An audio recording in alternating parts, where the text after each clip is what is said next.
pada kesempatan kali ini saya akan mempresentasikan progres untuk topik saya, yaitu hipotesis to theories. Pada minggu ini topiknya adalah refactoring.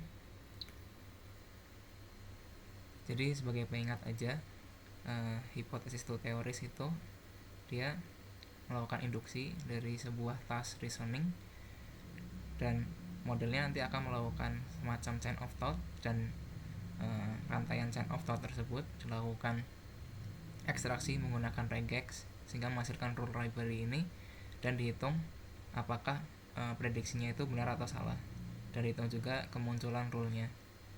Dan nanti pada saat testing, rule ini bakal digunakan untuk melakukan tugas reasoning sebagai konteks. Nah, permasalahannya di sini adalah kode yang saya dapatkan dari paper itu masih kode eksperimental.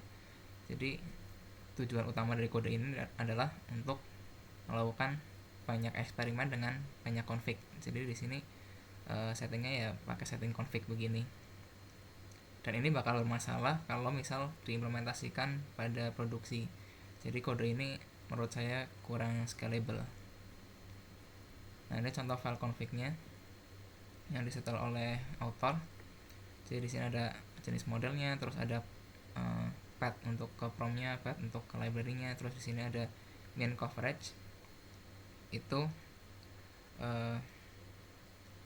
dalam satu rule itu berapa kali muncul gitu dalam induksi, dan kemudian confidence itu akurasinya berapa. Nah, ini workflow trainingnya. Kalau misal dipecah tadi, jadi ada file config, terus dia dari config ini load datasetnya di mana, terus load modelnya pakai nama apa, dan token maksimalnya berapa. Kemudian yang terpenting sebenarnya di sini di load from function ini. Jadi di fungsi ini dia mengenerate prediksi. Sebuah prediksi itu hasil pemikirannya apa begitu dari modelnya. Kemudian dari chain of thought-nya diekstrak menggunakan regex, diekstrak rule-nya, kemudian diupdate library-nya. Nah, ini dihitung juga akurasinya dari reasoning modelnya. Kemudian ini adalah contoh prompt trainingnya. Jadi yang perlu diperhatikan di bawah ini di sini ada konteksnya. Ini ada 5 konteks, berarti artinya 5 shot. Terus di bawahnya ada input pertanyaannya apa dari sampel yang diambil. Kemudian di sini yang penting ada pattern gitu. Pattern apa yang mau diambil dari chain of thought-nya. Kemudian return last itu hanya mereturn message terakhir dari si model. Terus ini setelan testingnya juga sama, masih eksperimental, agak kalau dilihat berantakan gitu, ada loggernya, ada ini hard code untuk config-nya dan semacamnya. Nah, ini workflow untuk testingnya. Jadi minggu kemarin sempat ditanyakan gimana cara menggunakan rule-nya. Jadi intinya ada di bagian bawah sini. Dia loading library-nya, loading semua rule, kemudian dimasukkan ke prompt. Nah, dari rule yang di load ini itu dilakukan filtering gitu, yang berasal dari file config tadi, minimal coverage-nya berapa, minimal confidence-nya berapa. Terus rule tersebut dari prompt yang nanti digunakan sebagai konteks untuk prediksi.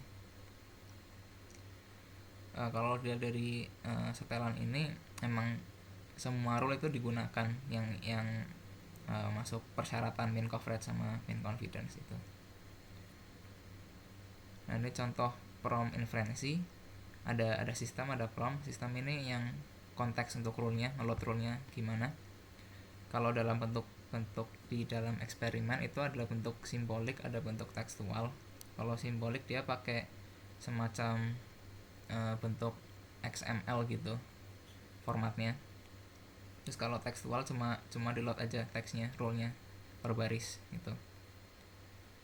Terus di sini ada prompt-nya nih 5 shot juga, dan sisanya sama aja seperti training. Nah, terus saya juga menemukan beberapa keanehan ya di kode. Jadi kalau dilihat dari kode ini sepintas tidak terlihat nih. Ini kan prompt function nih. Prompt function ini fungsinya untuk membuat prompt, terus dia calling ke modelnya dan menangani respons dari si model. Nah, tapi di sini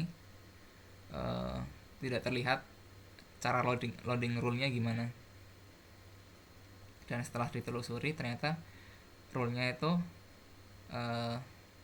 ada di bagian sini, quark sini, nggak terlihat. Karena kalau dilihat dari kode testing itu ada di mana ya?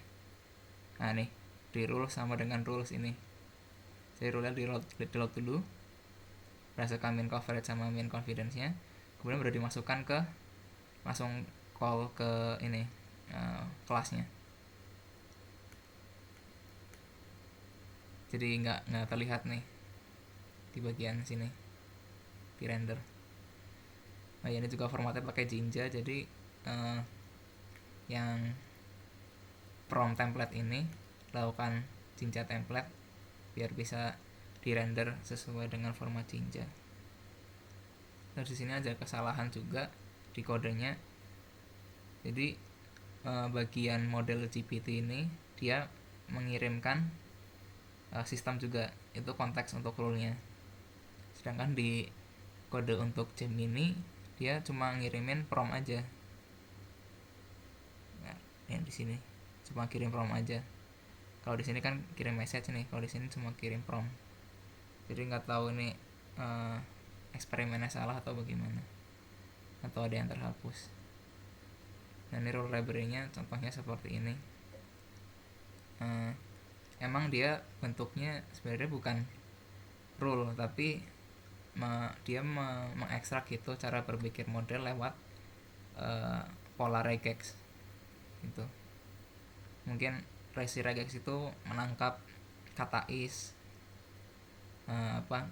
misal ada kata terserah depan terus is, kata terserah di belakang terus diekstrak gitu.